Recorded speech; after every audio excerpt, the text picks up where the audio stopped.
Assalamualaikum warahmatullahi wabarakatuh. Perkenalkan nama saya Tersina Widya Arisanti, CGB Angkatan 10 dari Kabupaten Kediri. Demonstrasi kontekstual modul 3.1A6.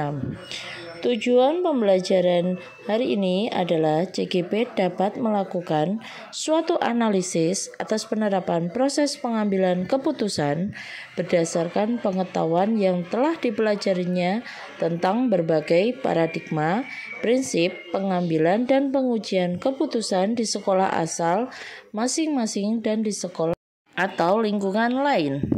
Narasumber yang saya wawancarai yakni Bu Anis Waisatul Imamah selaku Kepala Sekolah SMPN 1 Badas. Narasumber yang kedua adalah Dr. Anda Christine Endah Riwayati MPD selaku Kepala Sekolah SMPN 1 Kunjang. Berikut wawancaranya. Ini ada tugas dari CGP ini mengenai dilema etika. Kira-kira Bu Anis ini nanti saya beri pertanyaan sudah longgar ya Bu Anis? Alhamdulillah hari ini longgar. Ini nanti yang terkait dengan tugas jenengan terkait dengan dilema etika dan rujukan moral. Ini ada beberapa pertanyaan sekitar 10 kurang lebih 10 Bu. Pertanyaan pertama itu Bu. Selama ini bagaimana Anda dapat mengidentifikasi kasus-kasus yang merupakan dilema etika atau rujukan moral? Dilema etika sepemahaman saya kalau dilema etika itu adalah benar lawan benar, kalau rujukan moral kan benar lawan salah. Kalau mengidentifikasi dari apakah itu termasuk dari dilema etika atau rujukan moral, itu adalah dari apa yang saya alami sendiri. Artinya apa yang saya alami sendiri ketika ada sesuatu hal itu langsung saya pikirkan, oh ini termasuk dalam dilema etika atau rujukan moral. Mengidentifikasinya seperti itu, sehingga ketika itu terjadi biasanya saya punya langkah-langkah yang harus saya lakukan. Ini ada lagi pertanyaan kedua Bu. Bagaimana Anda menjalankan keputusan di sekolah, terutama untuk kasus-kasus di mana ada dua kepentingan, di mana benar lawan benar atau sama-sama mengandung nilai kebajikan? Mengandung sama-sama kebajikan. Kalau mengambil keputusan terkait dengan itu, maka tadi yang pertama adalah saya mengidentifikasi apakah ke negatifannya itu lebih kemana. Artinya dampak itu nanti memberikan dampak yang besar atau yang tidak besar, sehingga nanti saya memutuskan bahwa ya harus itu yang dijalankan. Jadi nanti dilihat dulu dampaknya, yang lebih besar negatifnya berarti itu yang ditinggalkan, yang menitik beratkan yang menitik beratkan itu dan kepentingan umum pastinya. Pertanyaan ketiga Bu, langkah-langkah atau prosedur seperti apa yang biasa Anda lakukan selama ini untuk menilai apa yang baik dan benar itu tadi Bu? Langkah-langkah prosedur yang harus dilakukan. Langkah-langkah yang saya lakukan untuk mengidentifikasi atau menyelesaikan Bu Riris? Ini mengidentifikasi dan juga menyelesaikan Bu. Mengidentifikasi. Ya. Misalkan kalau saya mengidentifikasi suatu masalah itu terkait dengan dilema etika, maka solusi yang harus saya lakukan adalah yaitu tadi melihat ke depan itu berdampak pada orang banyak atau berdampak kepada sedikit orang. Kalau misalkan itu hanya berdampak pada diri saya sendiri, maka keputusan itu bisa saya ambil. Tetapi kalau itu langsung bisa saya ambil. Tetapi kalau masalah itu berkaitan dengan instansi yang saya pimpin, maka itu saya mengidentifikasi, melakukan pemetaan, terus mengambil keputusan. Apakah keputusan itu saya bisa pertanggungjawabkan atau tidak. Terus setelah itu apakah keputusan yang saya ambil itu memberikan dampak yang lebih baik bagi keputusan yang saya ambil, dan pastinya juga berkolaborasi dengan yang lain untuk mengambil keputusan saya itu. tidak sendiri ya Bu. Iya. Kolaborasi juga. Nah ini Bu, ada lagi pertanyaan, apa saja yang selama ini Anda anggap efektif dalam pengambilan keputusan pada kasus-kasus dilema etika? Yang saya anggap efektif yang pertama adalah komunikasi. Artinya ketika ada dilema etika, ada pertentangan, itu saya biasanya mengajak komunikasi terkait dengan sesuatu hal itu.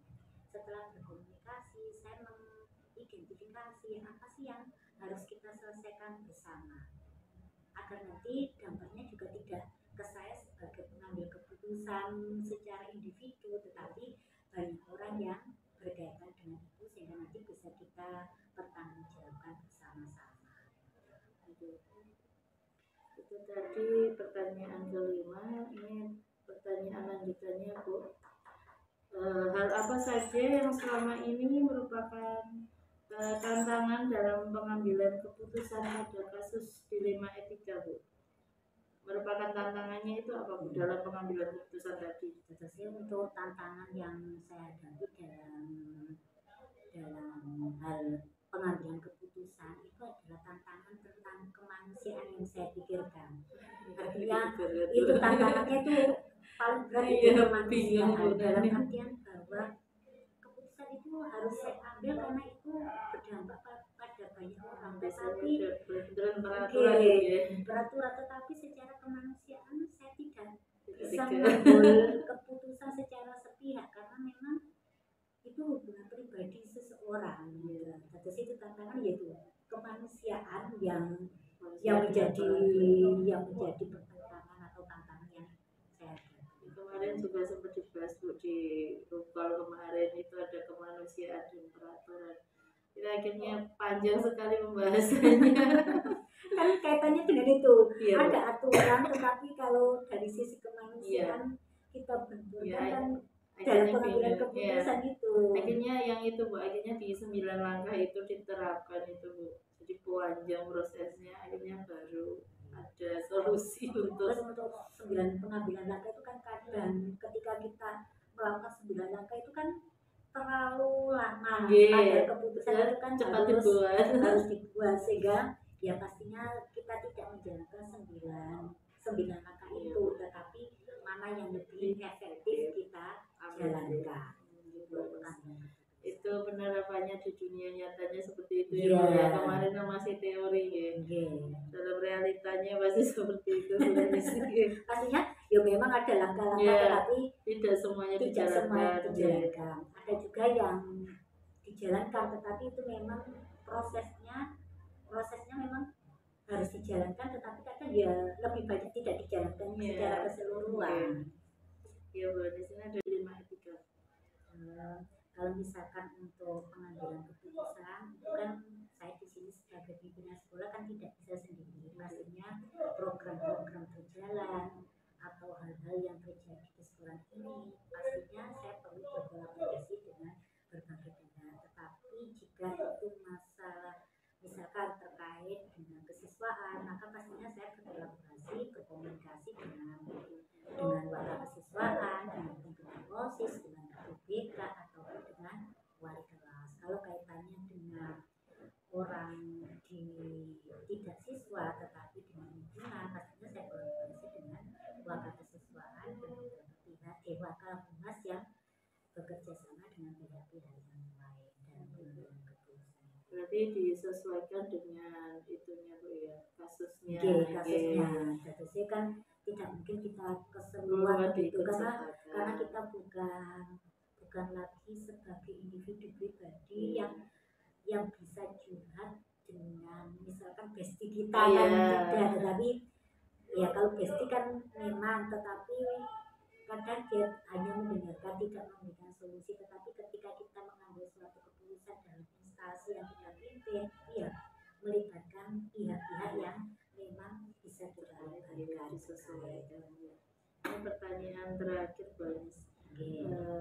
Dari semua hal yang telah disampaikan, pembelajaran apa yang dapat dengan petik baris dari pengalaman pengambilan keputusan dilema tersebut? Jadi perubahan atau pelajaran yang bisa saya ambil dari dilema etika itu saya semakin bahwa keputusan yang saya ambil tidak boleh terburu-buru. Terus yang kedua, ketika ada dilema etika, saya juga harus menjalankan beberapa langkah yang tadi sudah disampaikan oleh Bu Riris dan berkolaborasi dengan pihak-pihak terkait dengan masalah tersebut. Artinya misalkan ada terkait dengan guru untuk pembinaan, maka saya tidak sendiri, tetapi pastinya saya berkolaborasi dengan guru senior yang ada, guru yang sudah lama di sini yang mengenal karakteristik guru itu, terus terkait dengan kesiswaan dan yang lainnya, sehingga pelajaran yang saya ambil adalah bahwa sebagai kepala sekolah itu bukan pribadi sendiri, tetapi harus berkolaborasi dengan berbagai pihak dalam mencari solusi dalam menyelesaikan masalah, baik itu dalam etika maupun rujukan moral. Bu Anis, itu tadi banyak pertanyaan. Terima kasih banyak atas jawaban dan pencerahannya. Mohon maaf, ini tadi mengganggu waktu jenengan. Tidak, kalau misalkan saya diajak berdiskusi senang, artinya saya dapat ilmu baru yang mungkin dari belajar yang jenengan dapatkan. Saya juga mendapatkan jawaban dari jenengan, banyak ilmu yang saya dapatkan, Bu Anis. Berarti kita sama-sama belajar. Terima kasih Bu Anis. Sami-sami.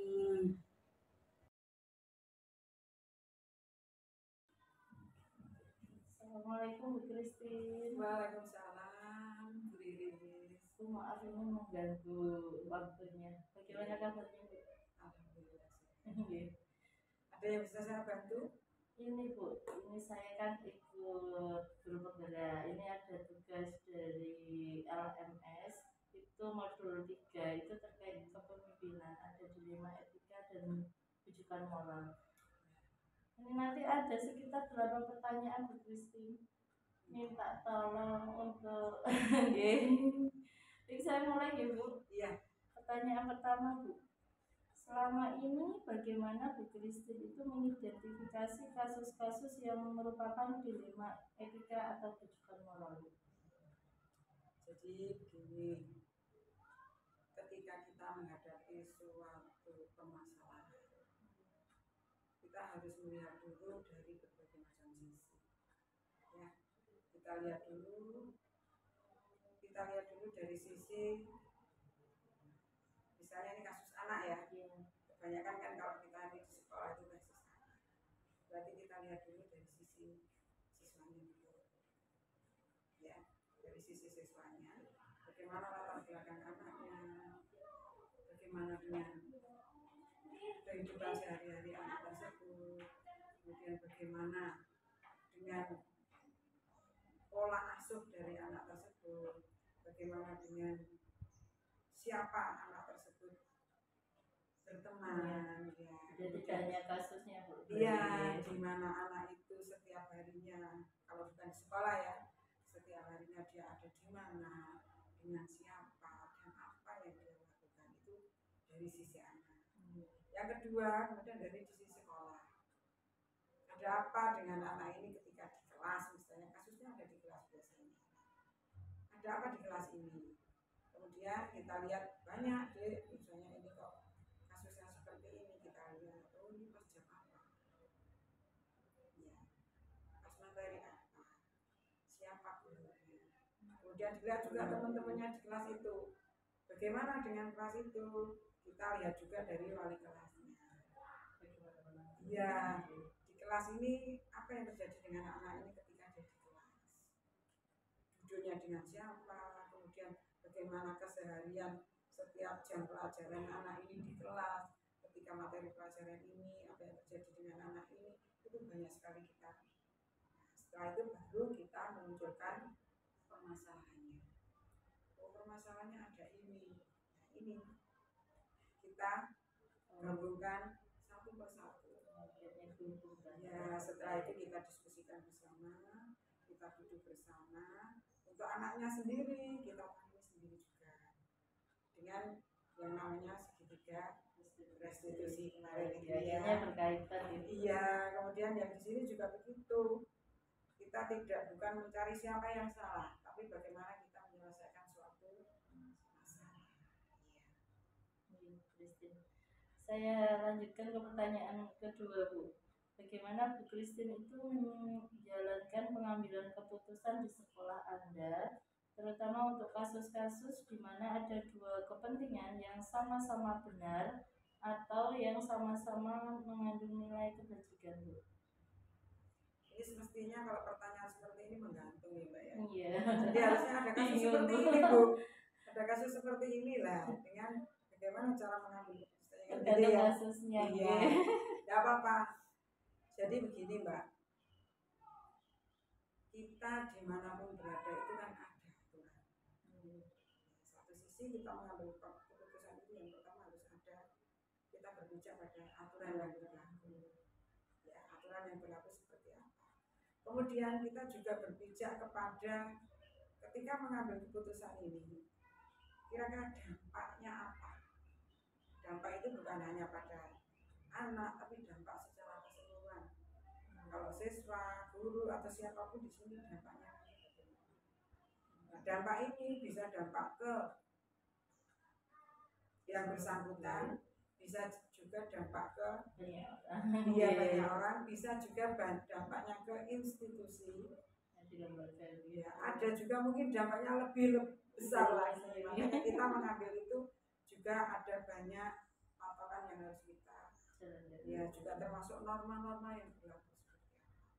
Yang utama jelasnya di sini di samping aturan yang berlaku, yaitu tadi kita lihat dampaknya. Ya, sebaiknya kita mengambil keputusan itu jangan sampai nanti berdampak buruk bagi siswa. Jadi pengambilan keputusannya itu tidak tergesa-gesa gitu. Oh tidak, harus banyak pertimbangan yang dilihat. Dan itu pun bukan pengambilan keputusan itu bukan tergantung dari saya sendiri. Saya harus bertanya kepada dia, ada banyak teman-teman kan di sini ya, ada BK, ada wakil kepala sekolah, ada bahkan ada komite, ada orang tua. Banyak nanti yang dilibatkan dalam pengambilan keputusan. Bu Christine, hal-hal apa saja yang selama ini Anda anggap efektif dalam pengambilan keputusan pada kasus dilema etika? Yang paling efektif itu adalah yang pertama itu ketika terjadi suatu kasus itu kita refleksi dulu. Jadi ini ya. Nah, kita refleksi dulu. Dan refleksinya itu ya bukan hanya saya sendiri. Yang jelas saya juga harus refleksi. Teman-teman juga harus refleksi juga. Kenapa bisa menjadi seperti ini ya? Setelah refleksi itu kita lakukan, baru kemudian kita duduk bersama. Ya, kita duduk bersama dengan beberapa yang memang terkait dengan permasalahan tersebut. Ya, kita duduk bersama, kita berembuk bersama dari sisi manapun harus ambil. Kita tidak boleh mengambil hanya dari satu sisi. Jadi dari sisi manapun itu kita tidak. Dan kita juga tidak boleh lihat sebelah. Misalnya ada kasus A dan B, kemudian kita tidak, tapi kita juga harus Bu Christine, saya lanjutkan pertanyaan selanjutnya. Hal apa yang selama ini merupakan tantangan Bu dalam pengambilan keputusan pada kasus dilema etika? Ya, tantangan itu selalu ada. Terutama tantangan itu hati nurani dan aturan. Kadang-kadang antara aturan dengan hati nurani itu tabrakan. Satu contoh misalnya ada anak yang bermasalah. Kalau kita mengikuti aturan, kemudian di situ kan ada tata tertib, ada kesepakatan dengan orang tua, ada kesepakatan dengan siswa. Dan anak ini kalau mengikuti aturan harusnya anak ini kan dikembalikan ke orang tua. Tapi di satu sisi lain kita juga harus berpikir selama anak ini tidak melakukan sesuatu misalnya terkait narkoba, kemudian terkait pencurian, terkait dengan sesuatu yang melanggar pokoknya itu nanti ditangani dengan kepolisian, maka anak ini harus kita selamatkan. Ya, pokoknya tidak ke kepolisian atau yang asosial lah ya, tidak ke asosial, tidak berkaitan dengan kepolisian, kejahatan berat itu kita berupaya untuk menyelamatkan si anak. Walaupun dari satu sisi Misalnya itu tadi dari segi aturan anak ini sebetulnya harus dikembalikan ke kita tidak. Kita berusaha bagaimana caranya. Ya seperti ini harus ada kerjasama dari orang tua. Kita selalu berkomunikasi dengan orang tua itu terus. Kadang Bu, ternyata di rumah sendiri kadang ada kondisi di mana ternyata orang tuanya tidak ada, lah itu kadang bingung harus seperti apa. Makanya kan di sini sebetulnya pendidikan siswa itu bukan tergantung dari sekolah, orang tua, tapi juga masyarakat. Kepedulian dari masyarakat itu juga betul-betul harus apa ya, sinkronlah, kita bisa saling kerjasama. Jadi bukan terus sekolah sendiri, orang tua sendiri, masyarakat sendiri, lingkungan apa bermainnya sendiri, tidak seperti itu. Ya kadang dikencingin di sekolah, ternyata ketika di rumah kendor lagi ya akhirnya gitu ketemu koncole kendor lagi ya, makanya kan semacam itu kita harus terus ya terus menerus kita apa ya, merangkul siswa. Ini Bu, ada lagi pertanyaan. Apakah Bu Christine memiliki sebuah jadwal tertentu dalam penyelesaian kasus dilema etika? Apakah langsung menyelesaikannya di tempat atau punya jadwal untuk menyelesaikannya? Mungkin ada prosedurnya Bu, seperti apa? Ya, semua itu ada apa ya, SOP-nya ya. Jadi semua itu ada prosedurnya. Ketika menghadapi suatu masalah, kalau masalah itu misalnya ada anak jatuh, ya itu harus. Misalnya ada anak jatuh bermain, misalnya bermain sepak bola jatuh kemudian berdarah-darah misalnya, ya itu ya kita tidak menunggu lama, ini segera harus dibawa ke puskesmas misalnya seperti itu. Jadi kita lihat dulu konteks permasalahannya, mana yang itu harus segera diselesaikan dan mana yang itu membutuhkan waktu yang panjang. Ibu Christine, faktor-faktor apa Bu yang mempermudah atau membantu jenengan dalam pengambilan keputusan kasus-kasus dilema etika? Faktor yang mempermudah saya itu sebenarnya kerjasama dengan teman-teman. Semua bapak ibu guru, di situ juga ada komite, ada orang tua. Ketika terjadi suatu permasalahan, semuanya di sini kita libatkan, maka ini akan menjadi lebih mudah. Iya. Karena apa? Dari sisi ini nanti orang tua akan paham sebetulnya terjadi, kok bisa terjadi seperti itu apa. Orang tua paham, dari pihak bapak ibu guru paham, dari pihak saya juga paham, oh ternyata ini masalahnya. Dari situ baru dengan berbagai dukungan teman-teman juga orang tua itu kita selesaikan, dan itu memang lebih efektif. Dari semua hal yang jenengan sampaikan ini tadi Bu, pembelajaran yang bisa dipetik dalam pengambilan keputusan itu apa Bu? Kalau dari saya pribadi ya Pak ya, satu sisi kita harus itu tadi memilih dan memilah permasalahan yang harus segera diselesaikan dan permasalahan yang memang membutuhkan waktu untuk penyelesaian, membutuhkan apa, tingkat-tingkat untuk ada langkah-langkahnya yang harus bersama. Yang kedua, dalam pengambilan keputusan itu tidak bisa apa kata saya bisa jalan sendiri. Iya, saya harus dengan teman-teman jelas. Ya, yang jelas dengan teman-teman bapak ibu guru juga orang tua. Itu yang jelas, karena apa? Sekolah ini yang diutamakan adalah siswa. Kan ya, siswa untuk apa? Ya untuk siswa lagi. Untuk apa? Ya untuk siswa lagi kan begitu.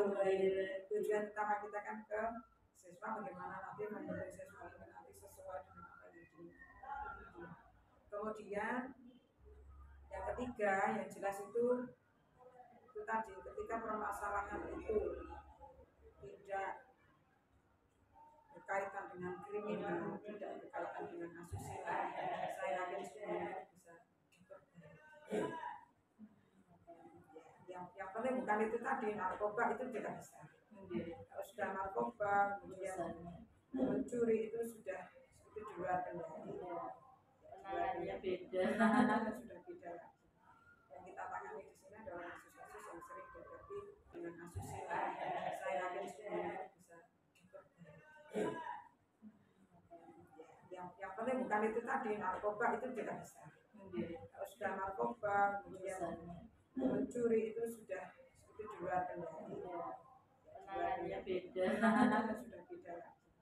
Yang kita tangani di sini adalah kasus-kasus yang sering dihadapi kehidupan sehari-hari dari siswa. Terima kasih banyak Bu Christine atas jawaban-jawabannya. Sungguh sangat memberikan pencerahan terhadap tugas saya ya Bu. Sama-sama Mbak Iris, moga-moga Mbak Iris diberi kelancaran. Amin. Terima kasih Bu. Sama-sama.